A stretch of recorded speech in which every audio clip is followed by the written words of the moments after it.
If Joshua's worried about Jill, I should go and speak with him.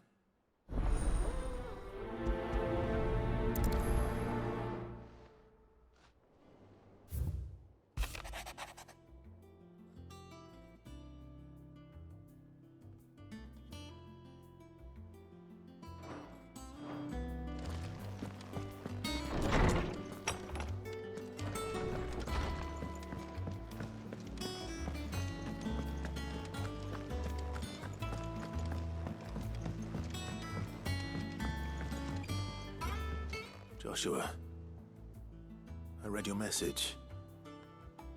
You're right. Jill is different.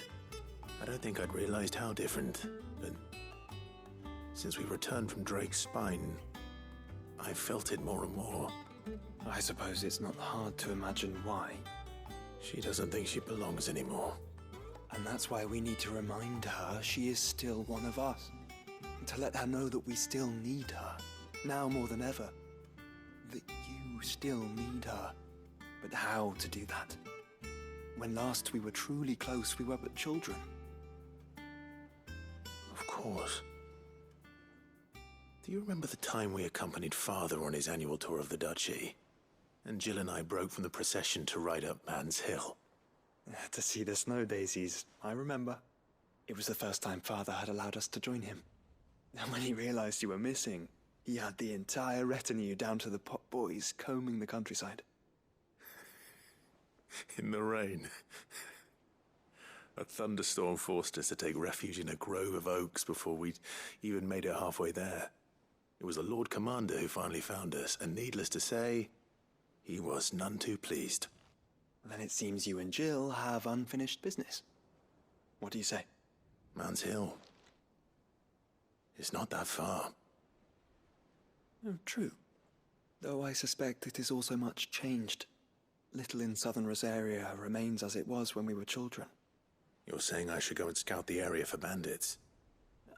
I'm saying we should first go and see if there are actually still any snow daisies left. What would you do without me, Clive?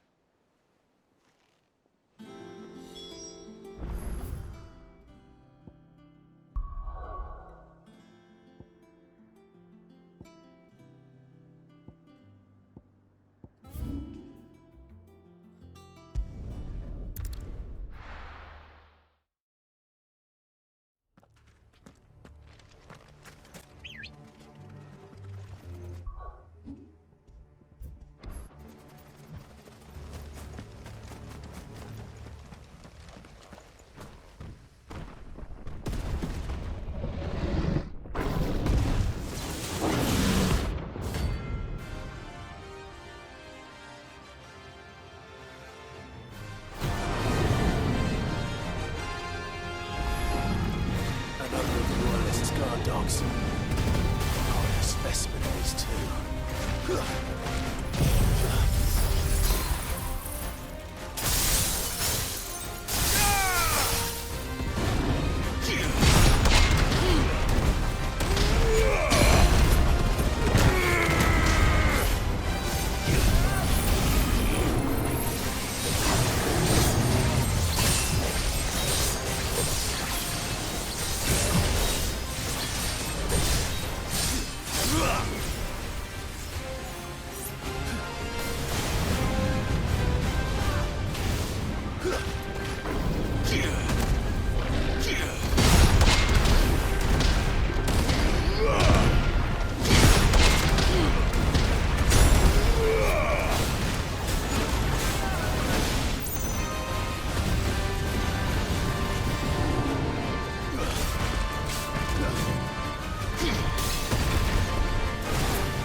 heavy.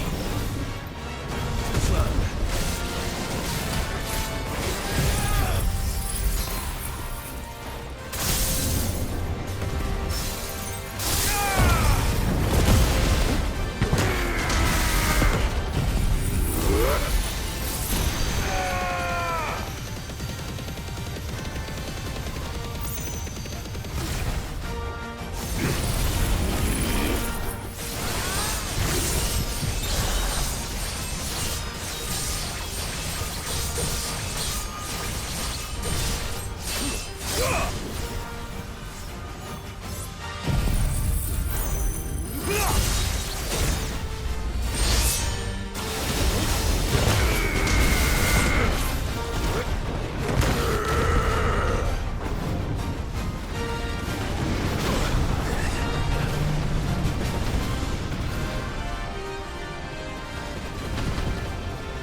No match for you, eh, Torgal?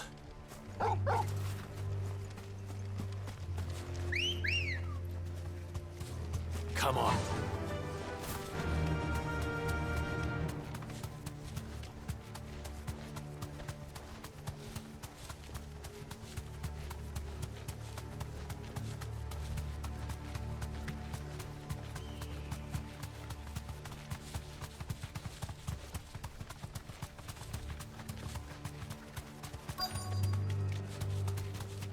The entire village looks abandoned.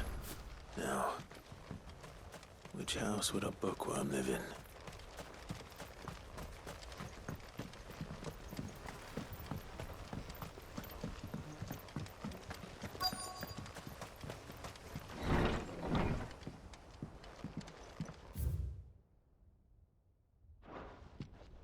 This is a Royal Army logbook. Did he take this from the local barracks?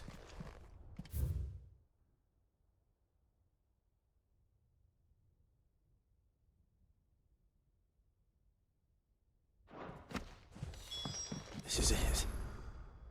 But if what it says is true, I need to get this back to the hideaway.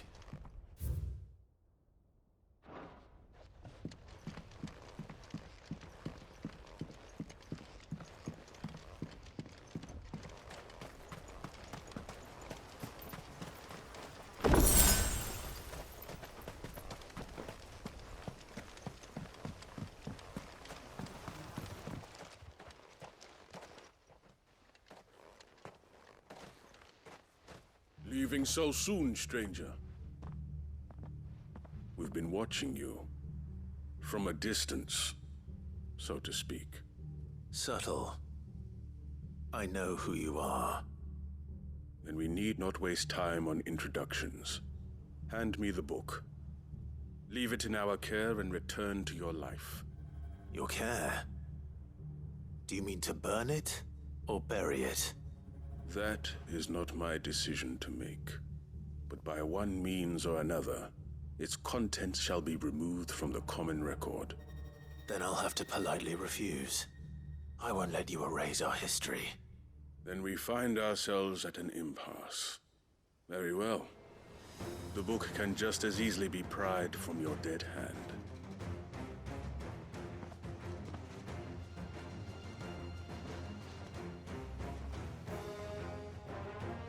Let's see, shall we?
Impressive.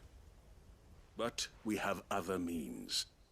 We shall claim the book yet. Why do you want it so badly anyway? It lays out in no uncertain terms the vanity and avarice of mankind. It tells the shameful history of the persecution and oppression of a gifted few by a giftless many. Would you say that this interpretation was correct? I don't know. You don't know. Your sword may be sharp, but your wits are dull. So let me answer for you. There is no correct interpretation of history. That a series of events took place may be proved beyond a doubt. But there can be no single, immutable explanation as to why they came to pass. It is a question of numbers and of belief.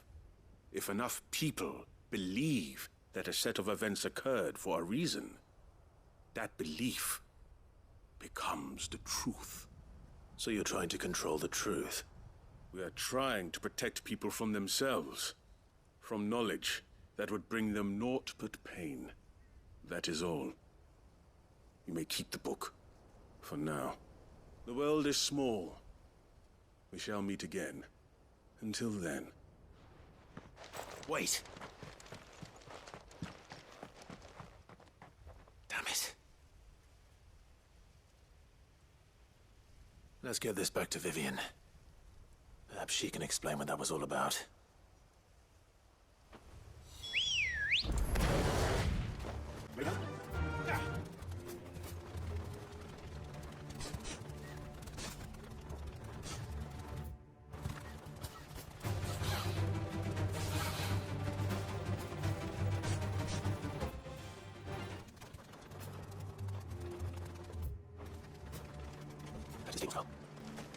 This must be the orphanage. Hopefully the registry is still here.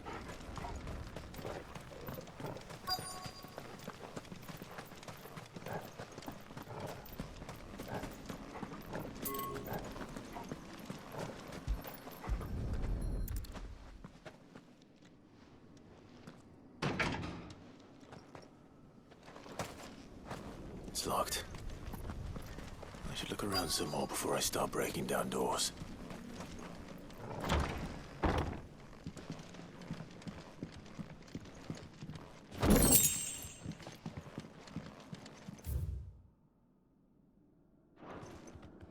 Disposed of.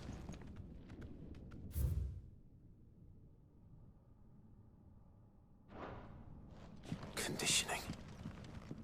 This is nothing short of torture. Herman wasn't exaggerating.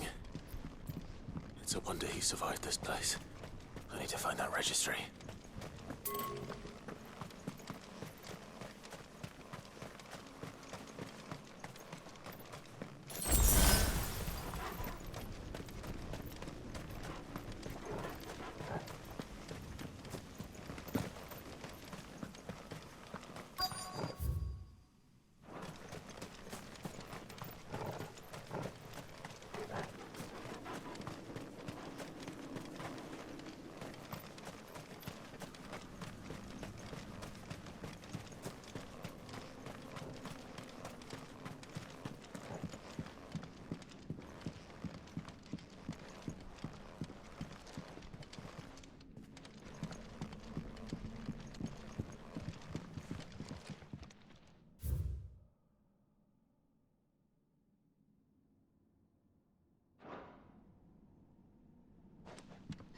This reads like a suicide note.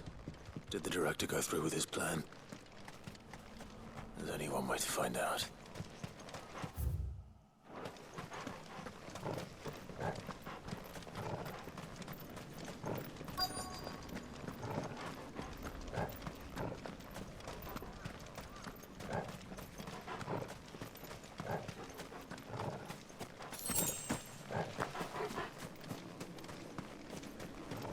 Forked white tree.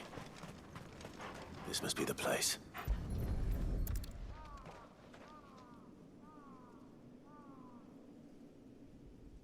Could he really be buried here? There's something hidden among the roots. Let's see.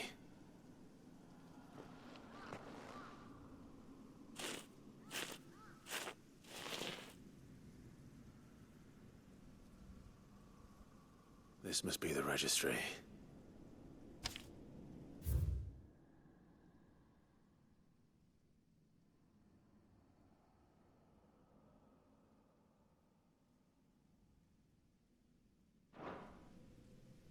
So many names. This place was a slaughterhouse. Where is the architect of all this misery?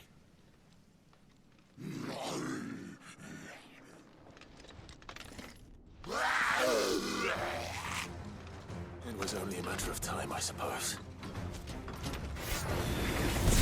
This place is cursed.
I'm done here.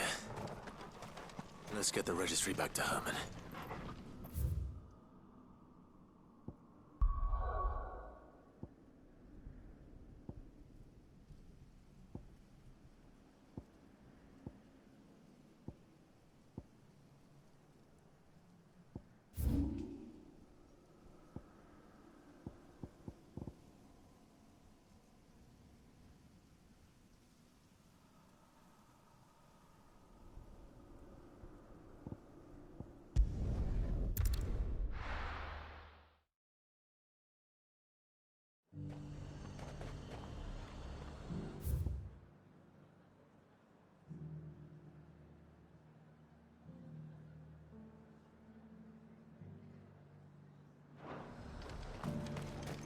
I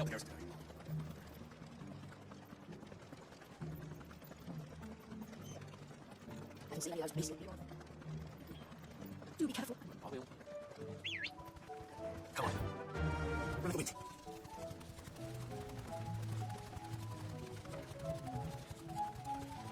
This way.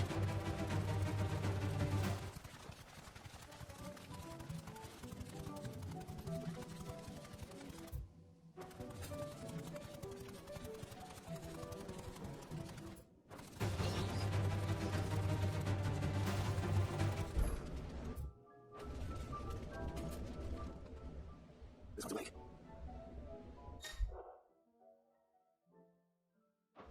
Let's see what's inside.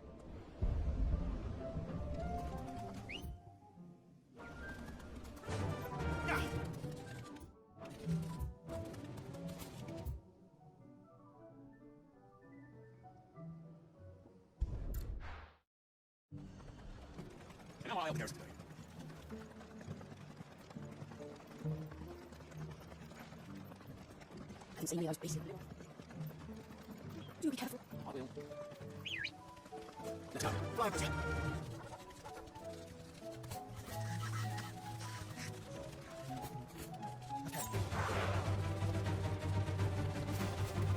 All right.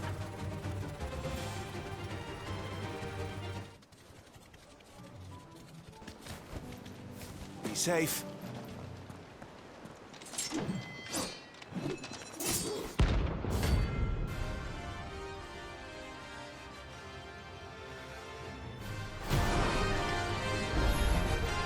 You're the outlaw!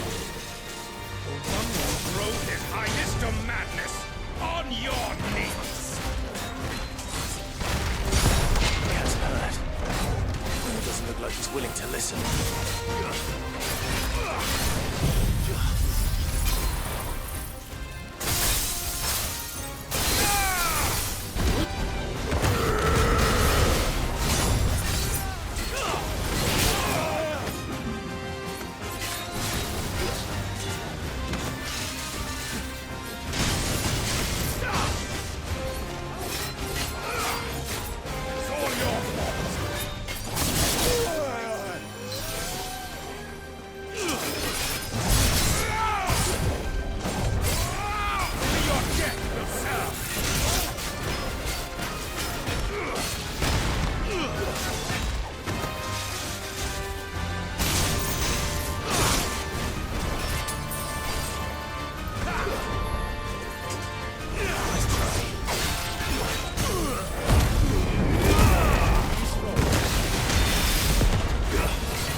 Damn it. Dion would have been glad to have you back at his side.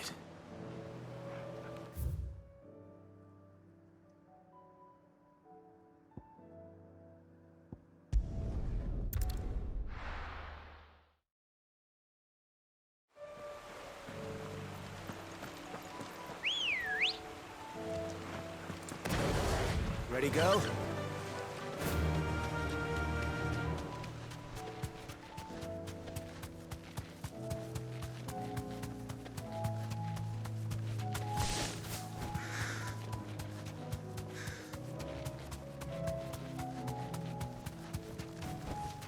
That'll do, girl.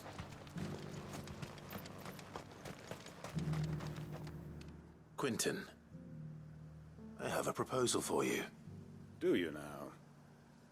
Something tells me you'll be asking more of me than a cask of Gotand gold. Go on, then. Propose.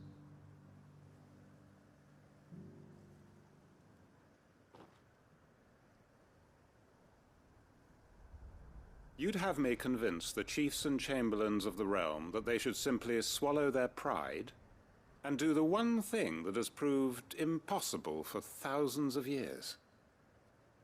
Was there anything else? Perhaps I can fetch you a meat pie as well. I know it's a lot to ask, but I can think of none better suited to the role. And you'd have me give up what little I have left to do it. I told you, Clive. The people of Lost Wing are my family, and I cannot abandon them. You'll have to find someone else. I'm sorry to hear that. So am I. And why might that be? What he's asking. How's it any different to what you've done so far? They want you to speak for those who can't speak for themselves. That's what you do best. If it's the vineyard you're worried about, we'll see that the grapes are picked and the tons filled. You know we will. It's not that. Then what is it? You said yourself we're family. Don't you trust us? You know that's not what I'm... Then what are you saying? That only we are worth saving? Why turn your back on everyone else? You convinced us we could build new lives for ourselves, and if you can do that, who's to say you couldn't convince the entire realm? A stirring argument. I fear that any rejoinder I make might fall somewhat flat by comparison. So you'll join us? Where do you need me? Field Marshal Havel will want to speak with you in person. He's currently in Port Isolde.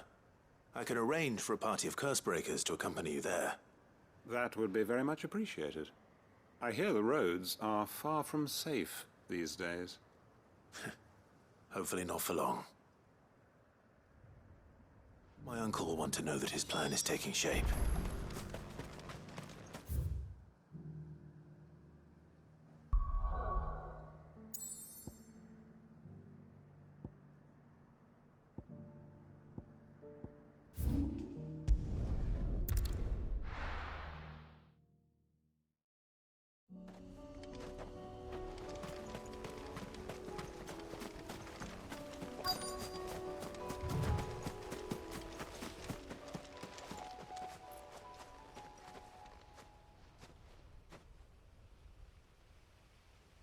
This is the place, but...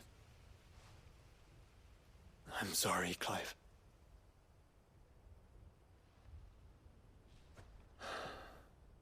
There's nowhere been spared. What do we do now?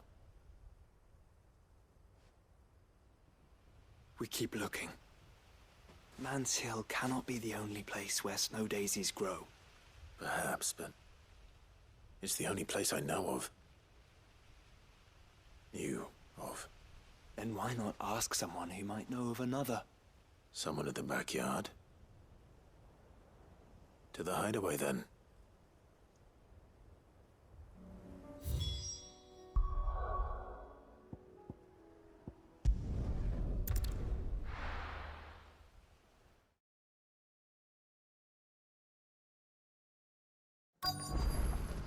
Let's hope one of the merchants here has what Gav needs. Excuse me. I'm looking for something. Oh, well, then I'm your man. A silver chocobo feather.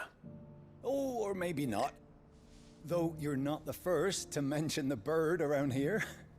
There was a man stopped by the rest not long ago, claiming he was attacked by a silver chocobo. Near some gutted hovel, not far from Eastpool. Most took him for a braggart and a liar, but who knows? Perhaps there was some truth to his tale. We'll see. Thank you.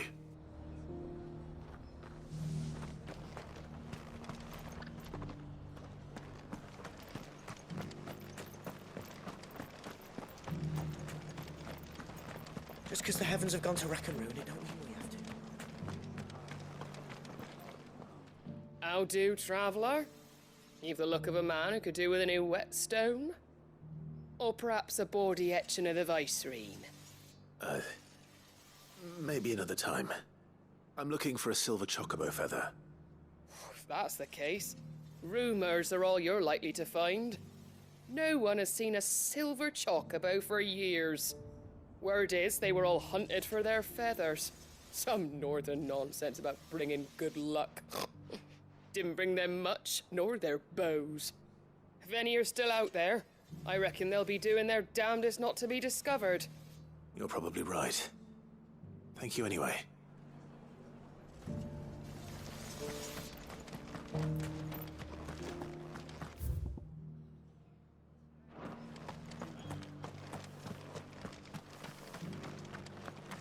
Doesn't still hurt, does it?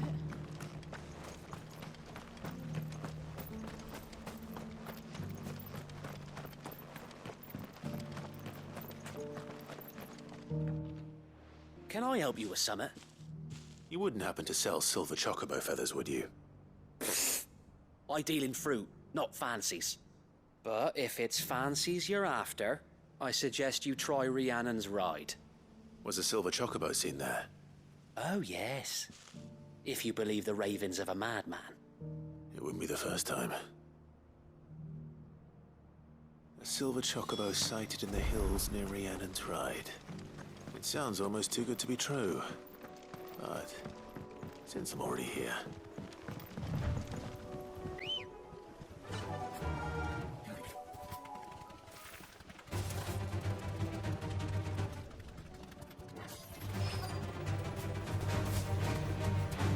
Tracks. We're not left by bandits for a change.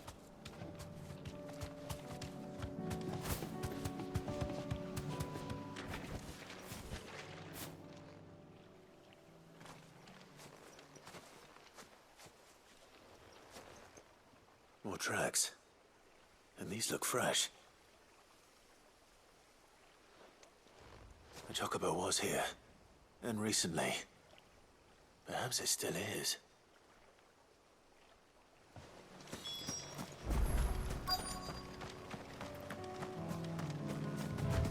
I don't hear anything.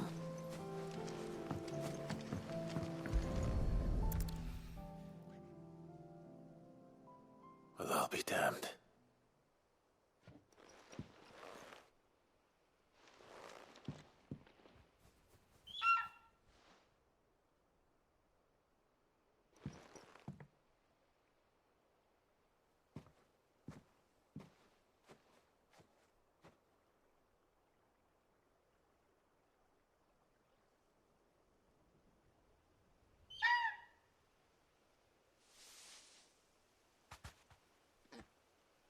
It's all right. I'm not going to hurt you. Just borrowing a feather for my friend.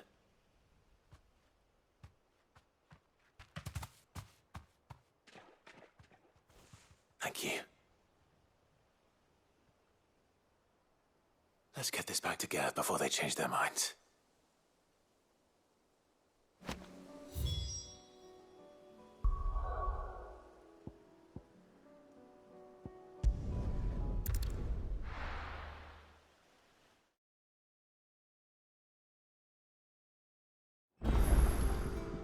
Let's hope one of the gardeners knows where to find snow daisies. Uncle, I bring good news. The Field Marshal has agreed to your plan. Ha!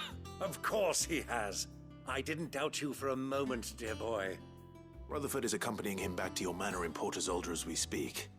They will await your return there. As will one other. One other? Who, exactly? Lord Havel was concerned that even if he could get the realm's armies to agree to an accord, he might not be as successful in convincing those with political power. He asked if I might have a solution, and I suggested a certain Imperial Lord Magistrate turned Liberator. One of your co-conspirators? Master Quinton would probably call me one of his, but yes. Another outlaw, then. Just the thing we need to put these rotten politicos in their places. Good thinking, Clive. I'm glad you approve. The more the merrier, eh? Uncle, assuming Havel and Quinton can solve our problem with the armies, you still haven't mentioned how we might manage the grain shortages. Oh, don't you worry, my boy. The 7 high houses will be seeing to that. They have all agreed to make the most generous of donations. Oh, of course, it did take a little persuasion, but luckily I had some unexpected help. From who? Why, you, my boy. Rumor has it that you rescued the Lady Ariane's head steward Rockford from a horde of bloodthirsty bandits. It was more of a handful. Well, the old battle axe was so pleased. She had a shipload of talents delivered to my private docks by the next new moon. And when the other houses saw the parsimonious old crone's purse strings finally loosen, they as good as tripped over themselves in the rush to follow suit. I'm happy to hear it. Now, I must be getting back to the manor. Join us there at your earliest convenience, would you? Of course, Uncle.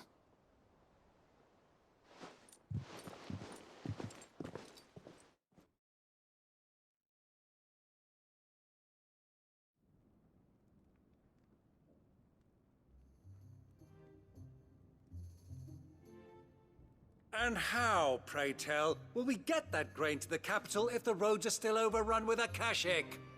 You find another bloody road. I only have so many men, and I'm not about to send them headlong into an ether flood. That is, unless you'd have them turn as well. Well, I'd certainly eat less. Says the man with a belly bigger than a band of curls. My soldiers actually need their rations. Without any food to keep them going, they'll be dead even before you've sent them on your fool's errand.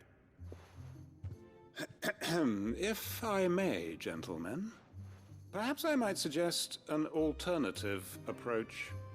Though supply routes are indeed disrupted, there is no shortage of ships. Indeed, they bob away in every bay from here to Randalar, awaiting a safe haven.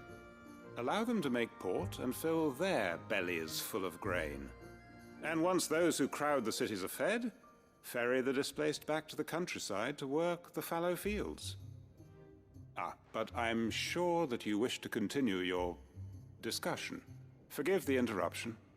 Two such firm friends as yourselves need no help from the likes of me. Rutherford spoke fondly of the great bond between you. Us? Friends? I can't stand the man. Clive, I'm beginning to question the quality of the company you keep. And what kind of company were you expecting him to keep? The man's a criminal. Criminal? How dare you? You are not fit to breathe the same air as this fine, upstanding young gentleman. Upstanding? He calls himself Sid the Bloody Outlaw! Once more onto the breach.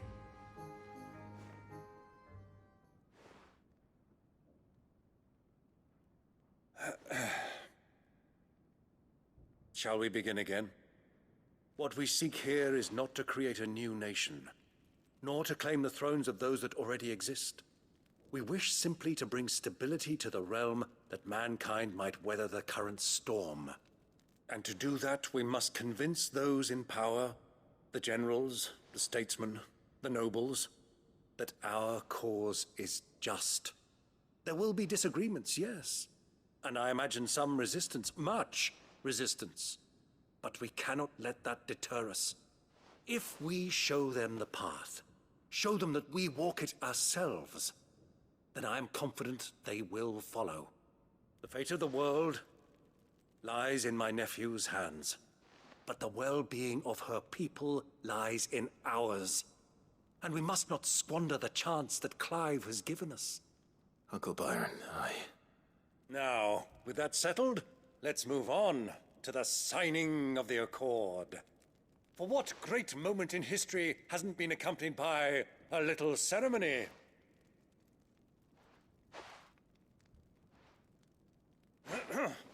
Citizens of Valisthea, I present to you the Triunity. Rutherford, Mike Will.